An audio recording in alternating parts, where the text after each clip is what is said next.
ब्रह्म राक्षस। गांव के बुजुर्ग कहते हैं कि पहाड़ के उस पार वाले जंगल में एक भयानक आत्मा का वास है।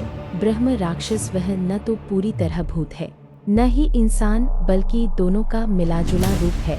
उसकी लाल चमकती आंखें और विशाल शरीर को जिसने भी देखा, वह या तो मारा गया या फिर पागल हो गया। रघु नाम का एक युवक गांव के पुराने मंदिर का पुजारी था। एक दिन गांव में एक बड़ा त्योहार मनाया जा रहा था।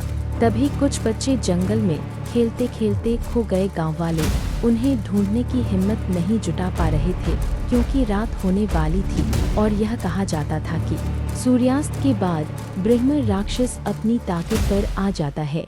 रघु ने बच्चों को बचाने का फैसला किया। हाथ में एक जलती हुई मशाल लेकर वह जंगल में प्रवेश कर गया। घना अंधेरा और अजीब सी ठंडक पूरे जंगल में छाई थी।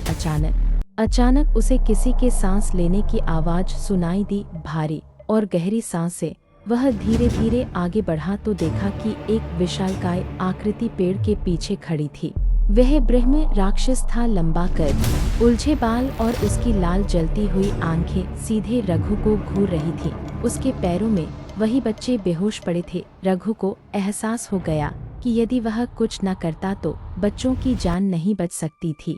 रघु ने हिम्मत करके अपने हाथ में मौजूद मशाल को ब्रह्म राक्षस की ओर फेंका। राक्षस जोर जोर से चिल्लाया और उसकी चमड़ी पर जलने के निशान पड़ गए, पर यह उसे रोकने के लिए काफी नहीं था।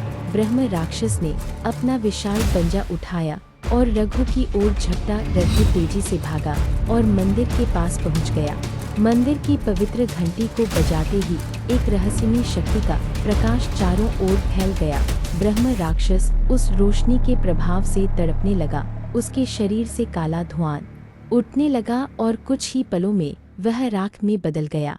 अगले दिन जब गांव वालों को पता चला कि रघु ने अपनी जान पर खेलकर बच्चों को बचाया है और ब्रह्म राक्षस का अंत कर दिया है, तो पूरा गांव उसे अपना नायक मानने लगा। लेकिन उस राख के ढेर के पास एक अजीब सा चिन्ह बना हुआ था, मानो ब्रह्म राक्षस अभी पूरी तरह मरा न हो।